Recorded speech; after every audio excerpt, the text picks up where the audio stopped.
अगली important vitamin की हम बात करते हैं तो वो है विटामिन B9 या फिर जिसे फोलासिन कहते हैं या फिर जिसे फॉलिक एसिड भी कहा जाता है। ठीक है, it is one of the B complex vitamin associate with megaloblastic anaemia, यानी कि ये एक ऐसी विटामिन है जो कि मेगालोब्लास्टिक एनीमिया से एसोसिएट है। ठीक है, किस तरीके से वो हम देखेंगे। यदि हम इसके आरडीए की बात करें तो the requirement of folic acid in our diet has been decided by ICMR and express in milligram. Its requirement increase during pregnancy में इसकी जो रिक्वायरमेंट थोड़ी सी इंक्रीज हो जाती है। इसकी जो रेंज डिसाइड की जाती है वो माइक्रोग्राम के अंदर डिसाइड की जाती है। ठीक है, जैसे आपके हेल्दी एडल्ट हैं उसके लिए 200 माइक्रोग्राम।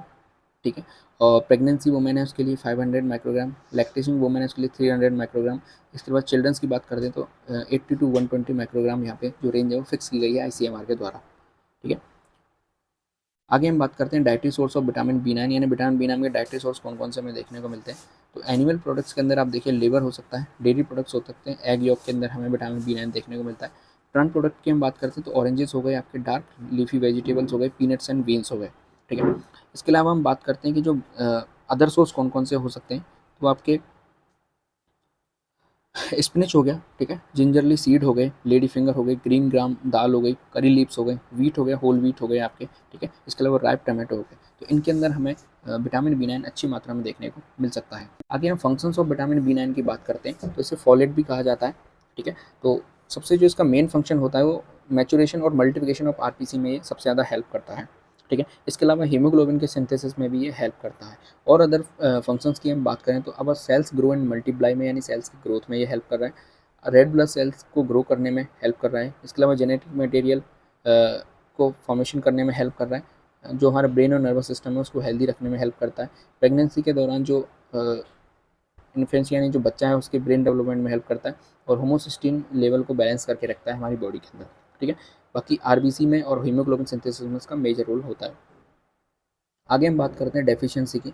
तो the main deficiency symptoms of folic acid is anaemia, यानी एनीमिया इसका क्या है, मेन फंक्शन है।